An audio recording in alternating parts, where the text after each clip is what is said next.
Welcome back.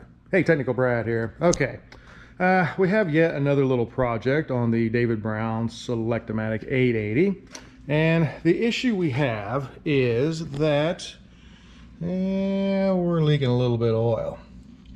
As we look down here on the ground, there's a decent puddle of oil down here, and so what we're looking at is what they call the connector, which is this piece right here. Now what this does is it connects the inlet pipe here. Now this pipe comes from the other side of the axle over yonder there, and it comes out of our control valve and comes into this connector, and then the oil comes from here through the connector and into the ram cylinder, which is what this whole thing here is. This is our ram cylinder, the end of it here. So we've got an oil leak on this, and as we look at it, see if we can shine a little light on it here. You notice it's kind of shiny down there, and really as I look at it, it's looking like right through here, right through there, we've got oil running down, and that coincides with where the pipe comes into the connector here. You see how that's shiny down through there, and actually clean. It's dirty on both sides, but clean on there. That also kind of coincides with where the oil spot is on the ground. So my guess is that there's an O-ring in there that is leaking, and it's getting progressively worse. So what we're going to do is we're going to take Brownie out. We're going to take the blade off.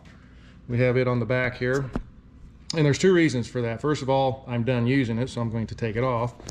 The second reason, probably the most important reason, is we want the linkage back here, a 3-point linkage, to be all the way in the down position. And what that's going to do is that's going to put the piston all the way to this end of the ram cylinder. And what that does is give us the minimal amount of oil inside the ram cylinder, which we want because we're going to take this connector off, and that's going to open up the end of the ram cylinder. If you had it all the way up, the piston would be all the way to the back, the other end of the cylinder, and that would put the maximum amount of oil in there. And once you take the connector off, it's just going to keep leaking oil out of it until it runs out, and that's going to be quite a mess. So this way we won't lose as much oil, it won't be as big of a mess, and we'll be able to investigate and see what the problem is inside that connector. And we will do that when we come back. Okay, so what we've done here, we have taken the blade off. We have the 3-point hitch in the full down position. We have a pan positioned below us here to catch any oil that comes out. We have a 12-point 9/16 socket, and we have 4 bolts to remove from this thing. 9/8 socket, as far as the head of it, that puts it probably at a 3/8 bolt, which is going to be around 25 foot-pounds. Hopefully it's, and we'll loosen this up. We're going to do a diagonal loose on it. I bet that's more than 25 pounds. Loosen these up. I'm using a 12-point socket. I believe we said that.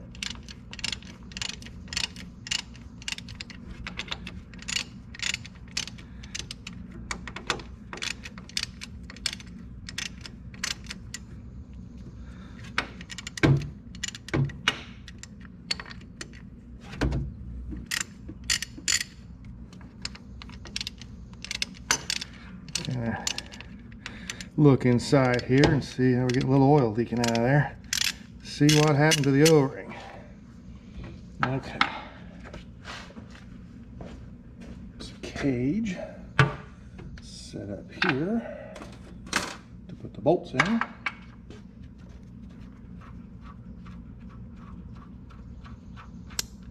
Ooh. One bolt, got quite a bit of oil on it. It's running out there pretty good now. Heard it pop too. Second bolt, that one doesn't have much oil on it.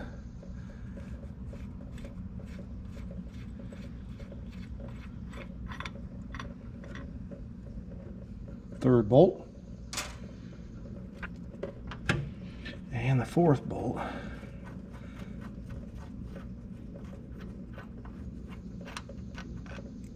Which doesn't have any oil on it either.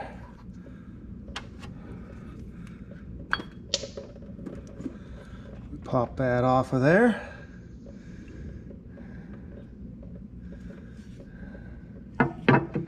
Okay, clean this up.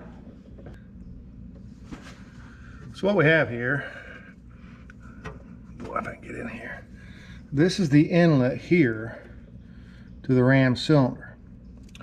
And this is the end of the pipe, which is coming from the other side of the axle off of the valve body. So your oil is pumped in through this pipe, comes through this connector, goes into this port here, comes out this port here, into the ram cylinder. Initially looking at it,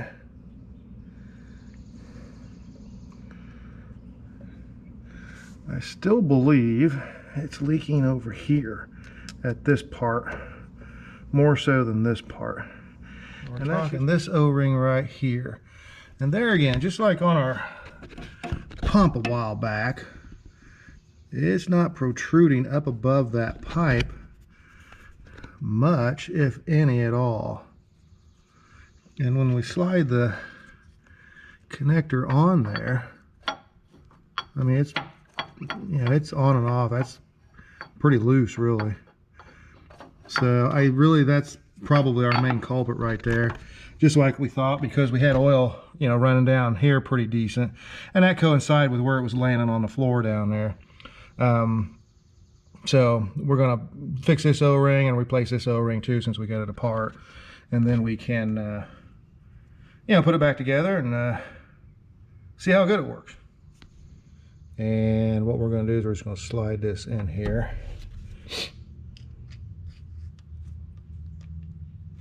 Get underneath the O-ring and then bring it toward the front and then hold it as we just go around and take it out. Easy peasy.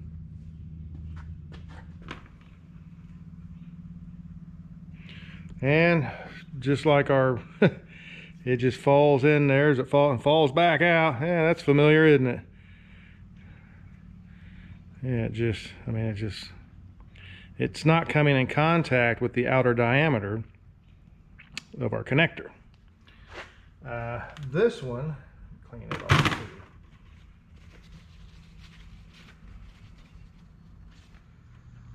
We've got our two O-rings here, and what I'm gonna do is I'm gonna mic them and see what the thickness is on them, if I open this the right way.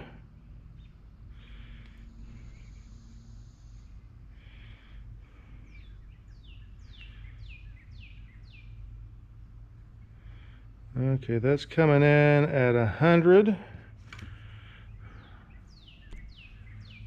100, and 2 thousandths right there. So that's 100, that number 1, and that's 0 thousandths. So if it was on 0, that would be 100 thousandths, and then we go 1 thousandths, 2 thousandths.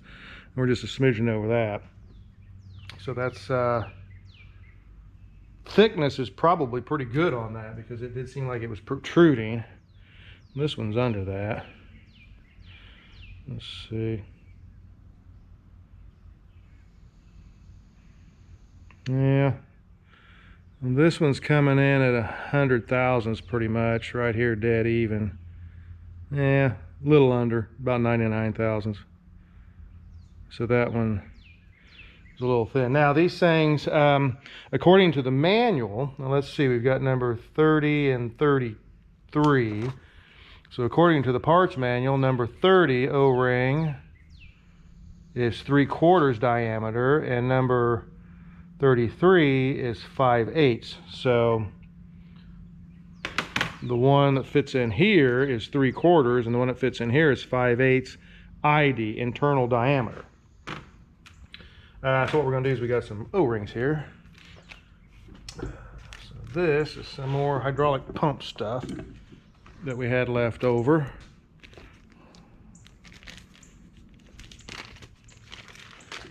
dump these out here. Let's see what we got. We want a 5/8, which is what that is. And it's coming in at, oh,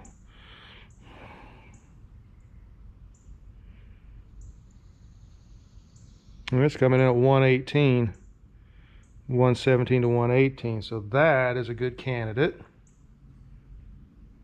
That one's less. And that one's less. That one's the same. Well, it's a bigger diameter. So this is the one that's coming in a lot thicker. And if we put it in here, like so, we can see maybe that we have a snug fit in here. So that O-ring is fitting in there pretty snug versus the other O-ring, which fell out. Now see, that's not coming out of there. So that's good. I think that's the one we want right there for that pipe. So we'll lay that there. Now the other one. So what we've come up with, this O-ring here, which measured, what did it measure? 100 and, come in at 118 thousandths. So it's 118 thousandths thick from side to side, so that direction. It fits a little loose into our bore here, our counter bore, but when we measure it, and you measure how proud it is or how far it sticks up above your surface here. So you put a straight edge down on that, and then let's see, there's a gap between the straight edge and the mounting surface, and that's where the light is shining through, right in about in there, perhaps right about in there. So that's how high the O-ring is up above the surface of the housing. So when you do that, when you put your straight edge on here, you take a set of feeler gauges, and then you can come in and with it all together, you put a feeler gauge under there and you say, okay, that's, 10 thousandths or whatever it is fits up under there, okay? And you're sliding it in between the straight edge here and the surface here, and that's measuring how tall that O-ring is inside our particular housing. It came in at 15 thousandths, so the 15 thousandths would slide in on both sides of our straight edge. So we're protruding up 15 thousandths. These two surfaces, this surface and the surface over on our ram cylinder, are going to compress this O-ring in, and it's going to fit, it's going to bolt down, and the two surfaces match up. This in here, this is where we had our problem. Same thing with our pipe we had on our pump. The O-ring was not fitting in there properly. To where we go this thicker O-ring, it sits in there better. So it should, it should fit in there, and it should work much better than what the other one did. And you can see it down in there now, and we can see this one. And so it's going to fit in there much better that way. So we've got our two O-rings. We're going to put the O-ring back on the pipe. We're going to put this back on, and we're going to go over here and we're going to put the thing back together, and we're going to see how good it works. And what I've done is I've coated this with a little bit of oil so that it'll make it more difficult to deal with it.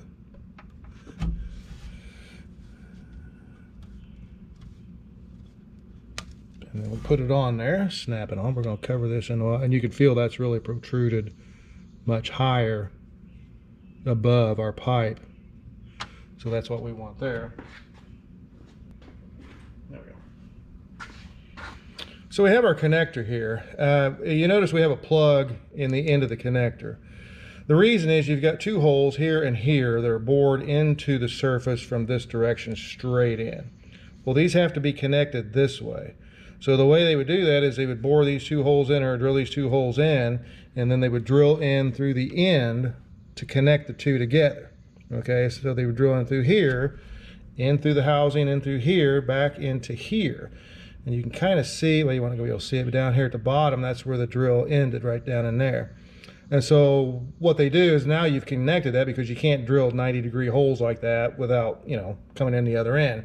And then they just put a plug in here on the end. They put a plug to seal the whole thing, and then that way, that's how they machine them. So we're going to go ahead and get our bolts here.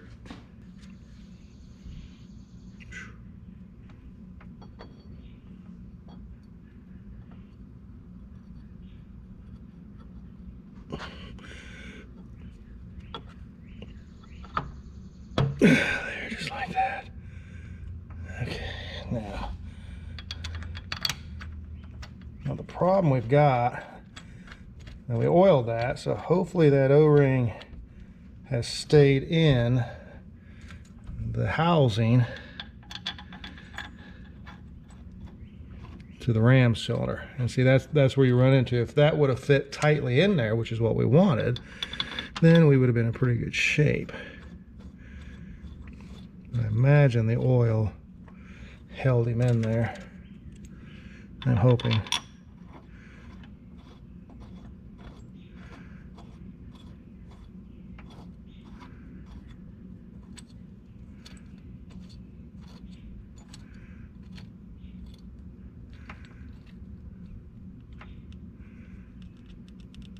Yeah, we'll say it's got to be in there the way it kind of rocking back and forth on it. It didn't fall out, and if it fell down too far, it'd be sticking out a heck of a lot farther than that.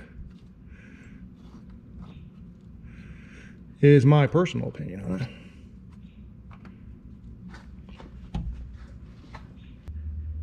We're going to go 25 pounds. All right.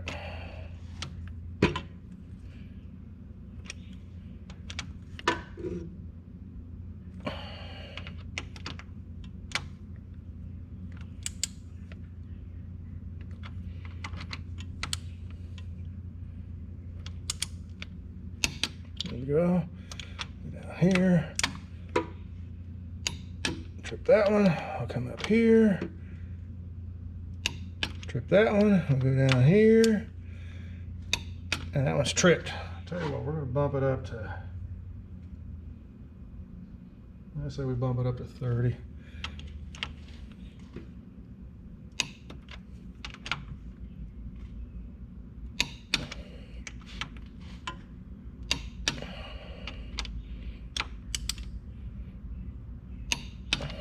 Double, go around it again. Should just trip it. And it did. All right, there we go. And that is putting the connector back on. So we'll fire it up, see if we got any leaks. We'll also bleed it. This is the bleeder valve for the ram cylinder. And of course, obviously we have a bunch of air in there. So we'll go ahead and we'll fire that up, and we'll see what happens here.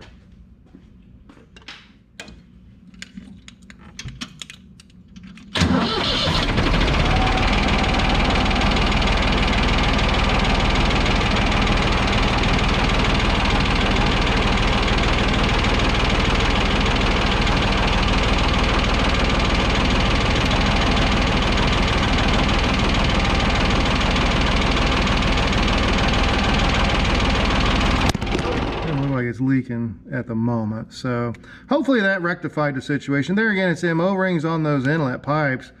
You know, they're just not thick enough.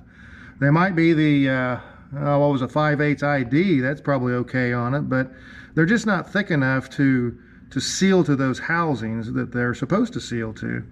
So yeah, we'll see how this does, and hopefully that fixes the problem, and you know, we don't have to mess with that again. Well, once again, we thank you for stopping in, visiting with us as we work on Old Brownie and some of the other projects we have going on here. Yeah, Beckley, he needs some work too, don't you, old buddy? I know it's hot out here. You know, if you like our videos, please give us a thumbs up and subscribe to the channel, and we'll see y'all next time.